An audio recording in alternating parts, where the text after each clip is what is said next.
Здравствуйте! В эфире «Актуальное интервью», в студии Валерия Наумова. Сегодня исполняется 110 лет заслуженному деятелю науки РСФСР и ЯССР, общественному деятелю республики Георгию Башарину. Он стал первым исследователем жизни и творчества основоположников якутской литературы. Его труды легли в основу развития исторической науки региона. О творческом пути, о том, каким он был в кругу семьи, поговорим сегодня с его родственниками. Это сын Карл Башарин с супругой Зоей Башариной. Карл Георгиевич, Зоя Константиновна, здравствуйте. Здравствуйте. В 1943 году Георгий Прокопьевич защитил диссертацию. Этот труд повлиял на формирование нового взгляда на роль первой интеллигенции Якутии. Расскажите, пожалуйста, об этом. Георгий Прокопьевич Башарин вообще универсальный ученый. Он внес вклад и в развитие истории, литературоведения, фольклора, истории аграрных отношений.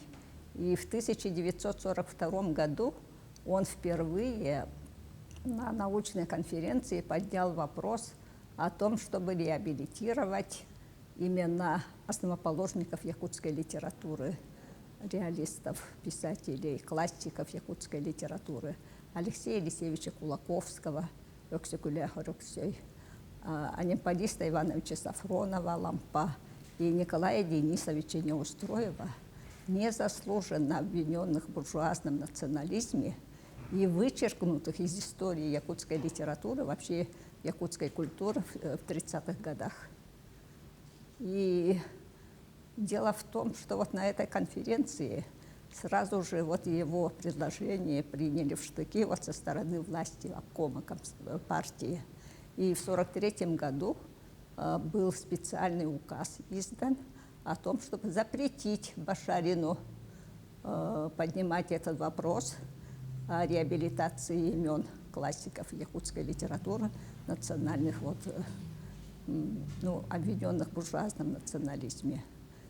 Но он пошел вопреки вот этому указу и в 1943 году в Москве защитил кандидатскую диссертацию «Три якутских реалиста-просветителя». Вот там русские ученые на защите поддержали его. Единогласно они проголосовали за то, чтобы дать ему степень кандидата исторических наук. Ему даже предлагали защитить эту диссертацию на спецсовете по литературоведению, но он был историком, поэтому он сказал, что он будет защищаться по специальности история. И в 1944 году вышел второй указ партии о том, чтобы исправить первый указ 1943 года, разрешить,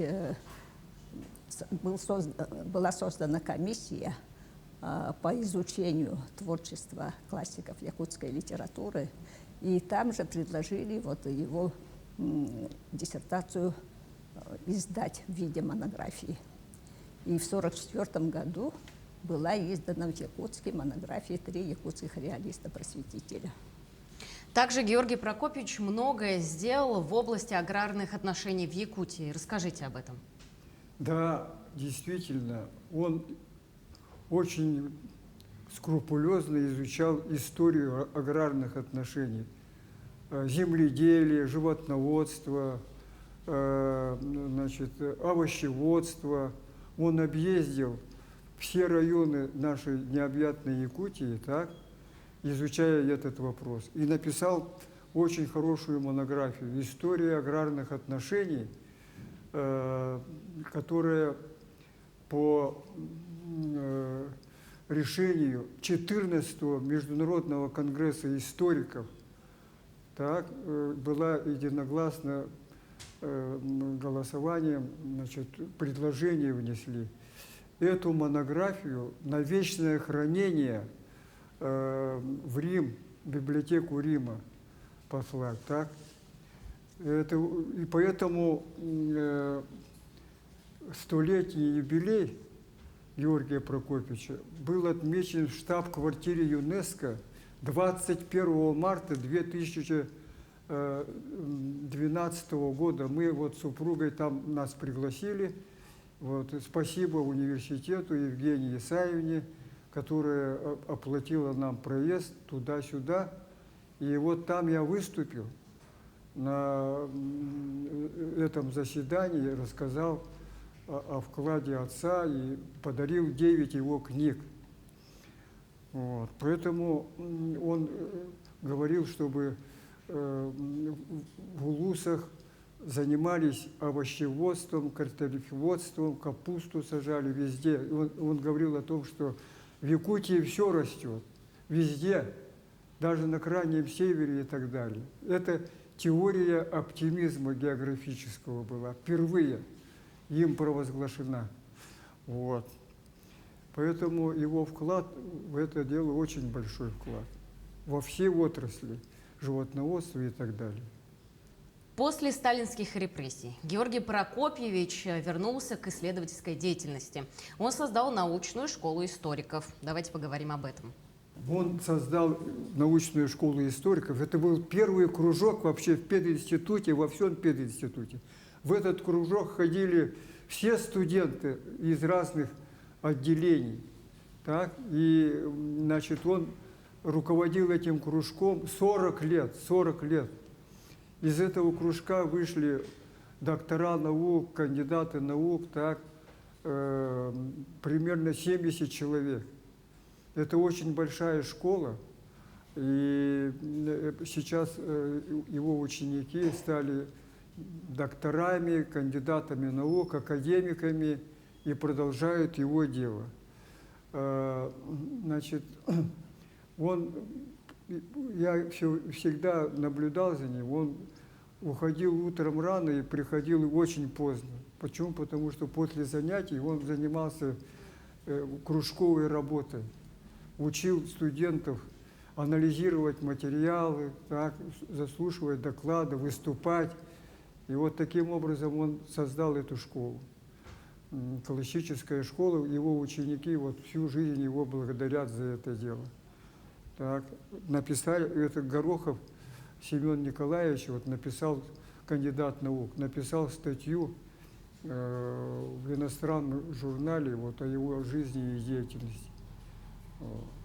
А каков вклад Георгия Башарина в якутское литературоведение? Якутское литературоведение он внес вклад колоссальный вот именно своей первой монографией, потому что это первое классическое исследование якутской литературы о творчестве 3 реалистов-просветителей. Ну, во-первых, он в этой монографии показал роль фольклора, роль вершинного нашего героического эпоса Оланхо. И он доказал, что якутские писатели наши, именно основываясь на родном фольклоре, на традиции Оланхо, вот, создали до революции свои произведения методом реализма, критического реализма. Указал на 2 источника, которые питали творчество этих писателей. Это родной фольклор и русская классическая литература и культура. Вот эта монография имеет очень такой глубокий методологический ключ к пониманию создания вот, якутской литературы, зарождения якутской литературы. Ну, во-вторых, он доказал, что эти 3 писателя никакие не националисты, не буржуазные националисты, а патриоты, гуманисты, которые внесли очень большой вклад именно в национальное самосознание якутского народа. Так что, ну, потом он был председателем вот, государственной премии имени Аюнского, и он каждому лауреату вот, писал, ну, посвящал вот, анализ их творчества. 25 лет он руководил вот этой комиссией. Поэтому он знал всех якутских писателей, дружил с ними. В архиве очень много материалов по его взаимоотношениям с якутскими писателями. Так что он всю жизнь вот, работал даже, ну, можно сказать, что в течение 50 лет над вопросами, проблемами литературоведения. Карл Георгиевич, расскажите, пожалуйста, каким он был отцом, какие принципы воспитания он ставил превыше всего? Мой отец был величайшим гуманистом и патриотом Родины нашей, России, Якутии. И у него был принцип такой: ортодоксальная научная правда при любых условиях в сочетании со служением народу. И этого принципа он придерживался. Он учил меня труду, дисциплине, ответственности. И вот я, когда стал уже взрослым, что называется, так, я придерживаюсь его принципов, веду трезвый, здоровый образ жизни. Он всегда вел этот трезвый, здоровый образ жизни. Режим дня всегда соблюдал. Всегда зимой и летом ходил, утром 1 час, вечером обязательно. Вот. Читал литературу медицинскую, художественную, создал свою теорию оздоровления. И она полностью совпадает с современными воззрениями. Ну и я в заключение хочу сказать, что он был величайшим гуманистом и патриотом Родины, поэтому завершаю свое краткое выступление здесь, так, словами государственного гимна, главного инструмента воспитания всех людей нашей Родины могучей. Итак, Россия, священная наша держава, Россия, любимая наша страна, могучая воля, великая слава, твое достояние на все времена. От южных морей до полярного края раскинулись наши леса и поля. Одна ты на свете, одна ты такая, хранимая Богом родная земля. Широкий простор для мечты и для жизни, грядущие нам открывают года. Нам силу дает наша верность отчизне. Так было, так есть и так будет всегда.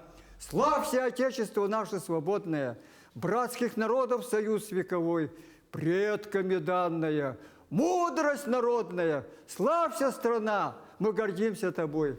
Будемте дисциплинированными, ответственными, активными, неутомимыми в действиях, чтобы стать творцами своей достойной жизни и процветания нашей исконной, многонациональной, любимой, великой Родины России, как профессор Георгий Прокопьевич Башарин.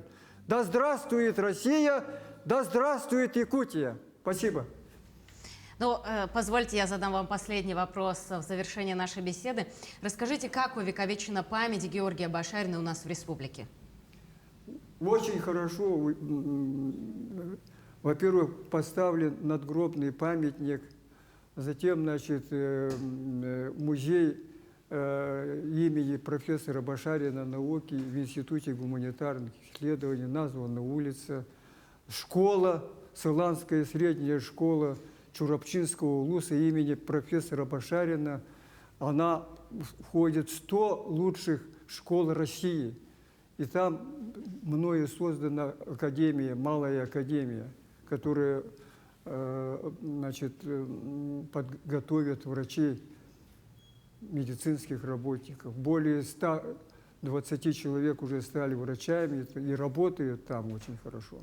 В 2016 году в университете создан сквер профессоров, где посередине, как раз вот в кругу своих соратников, установлен бюст Георгия Прокопьевича Башарина. Сегодня будет возложение цветов на бюст Георгия Прокопьевича Башарина в сквере профессоров Северо-Восточного федерального университета. Зоя Константиновна, Карл Георгиевич, спасибо вам большое, что пришли, ответили на наши вопросы и за интересную беседу. Благодарю вас. Вам большое спасибо за приглашение. Ну а я напомню, вы смотрели актуальное интервью. Всего доброго.